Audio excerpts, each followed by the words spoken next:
medyo naiba yung ating Marcos Day celebrations ngayon. Medyo mainit. Unang-una. At walang masyadong piyesta-piyesta kasi wala sa mood lahat eh. Dahil binaha tayo, mas maigi na magbigay na lang ng relief at saka yung free dialysis. At syempre, yung nakakatuwang mga Little McCoy and Little Imelda, tuloy-tuloy pa rin kasi nakakatuwa sila.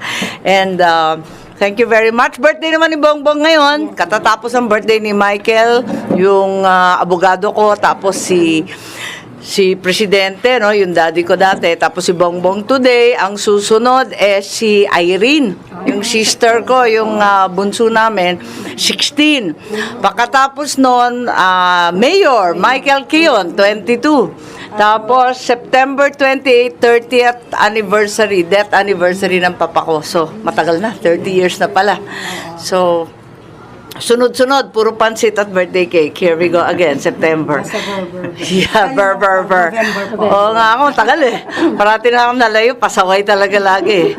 Pero eto nga, binibiro ko nga yung mga kapitan kanina kasi may committee report na ang Senate na May 2023 ang susunod na barangay and SK elections. Tignan natin sa committee lang 'yon. Tignan natin yung Congress hindi pa nasasaayos kasi nakatutok sila sa budget.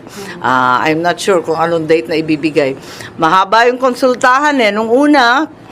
Gusto namin October 2022 para hindi naman masyadong overextended. Kaso sabi ng COMELEC, hirap na hirap daw sila dahil masyadong dikit sa main election, sa national election, di sila makapaghanda. Tapos yung isa, automated. Yung sa barangay, mano-mano na manual, so mahirapan daw sila. Kanina nandito rin si Commissioner Casqueja, nag-post election assessment siya, papunta naman Ilocos Sur din. Wala naman masyadong problema rito.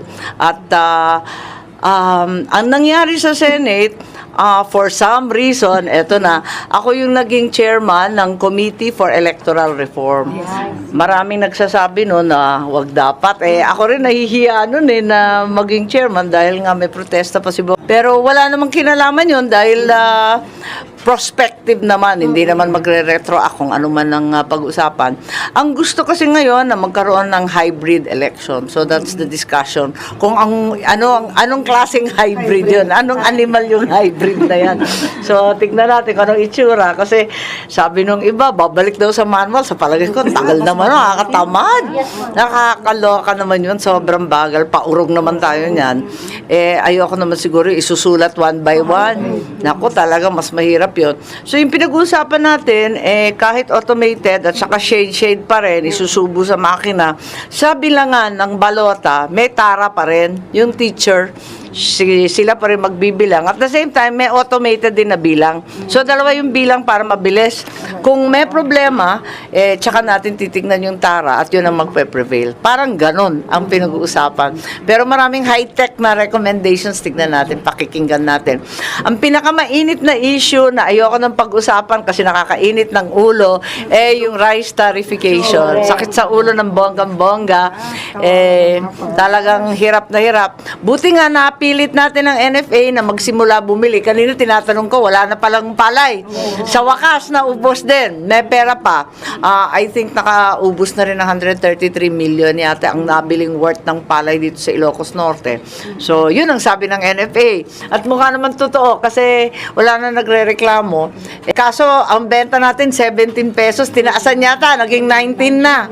Anyway, okay na rin yun. Kasi papasok na naman yung next ani. Although yung ani natin, ang konti-konti sa totoo lang. Maraming binaha, nasira sa bagyo. So, anyway, konting dasal, baka sakali makarecover pa rin. Tignan natin, ang pinipilit natin ngayon, nakahanap naman tayo ng mga konting pondo. Alam niyo yung DSWD, malaki-laki yung kanilang rice subsidy na binibigay sa 4Ps. Nationwide, nasa 31 billion yon, pero binibigay in cash. So, kinukumbinsi namin sila at si Secretary General Rolly na kung maaari, Ilocano rin, di ba, napunta rito, taga Nagilian.